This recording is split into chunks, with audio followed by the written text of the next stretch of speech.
Question 4. People with type O negative blood are universal donors. That is, any patient can receive a transfusion of O negative blood. Only 7.2% of the American population has O negative blood. If 10 people appear at random to give blood, what is the probability that at least one of them is a universal donor? Okay, so first let's highlight the information we need from the question stem. So 7.2% of the American population has O negative blood. All right. 10 people appear. We want the probability that at least one of them is a universal donor, meaning at least one person has O negative blood. All right, so we'll do this without a formula first. Okay. But bear with me for a minute. So let's say the first person shows up to give blood, right? That first person might have, okay, let's use the letter U. So they might be a universal donor, or they might not be a universal donor. The second person shows up, and the second person might be a universal donor, or they might not be. Okay. And then the third person shows up, and you kind of get the picture of where I'm going here. Okay.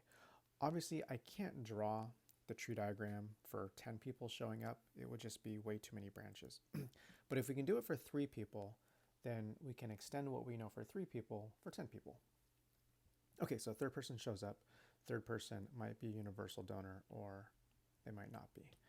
Here I'm going to cheat a little bit, and I'm just going to copy those last set of branches. There. Okay. All right, so let's temporarily change the problem so that 3 people show up. Okay. Right, so if it's just 3 people, we've now simplified the problem. What's the probability that at least one of them is a universal donor? Okay. Well, I know that there are 8 different outcomes in this sample space. The first 7, these are check marks, indicate where there is at least one universal donor, right? If I go down that path, right, there's at least one universal donor. If I go down that path, there's at least one universal donor. The only path in the sample space that doesn't give me at least one universal donor is the last path. Okay, so let's put an X there, right? No universal donor. Okay. Now I know that the sum of those 8 probabilities has to equal 100%. Okay. So rather than calculate these 7 probabilities, if I can just calculate the one probability here, subtract it from 1, then the difference will give me the sum of the other 7. Okay, so that's the idea. Okay, so let's start putting some probabilities on these branches. 7.2% of the American population has O negative blood. So that's 0.072, and this is going to be 0.928, right? It's just 100% minus 7.2%. Okay, right. Now that I know that, right, and we're assuming that each person that shows up is unrelated or independent of any other people that show up, then the probability that the second person is not a universal donor is 0.928, and the probability that the third person is not a universal donor is also 0.928. Meaning, the probability of getting 3 consecutive non-universal donors is 0.928 raised to the 3rd power, which is 0.799. Okay, it's almost 80%. Okay. So the sum of the other 7 probabilities is just going to be 1 minus 0.799. This is essentially the complement rule that we're using here. So this would be 0.201, about 20%.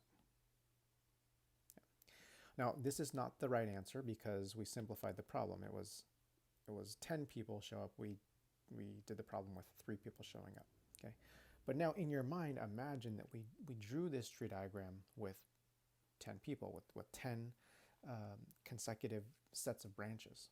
Okay, then what we would have here is not 0.928 to the 3rd power, but it'd be 0.928 to the 10th power. Okay, 0.928 raised to the 10th power. Okay, and that, get the eraser here, that is equal to 47.4%. 0.474. Okay, meaning the sum of all the other probabilities for all the other outcomes would then be 1 minus 0.474, which is 0.526.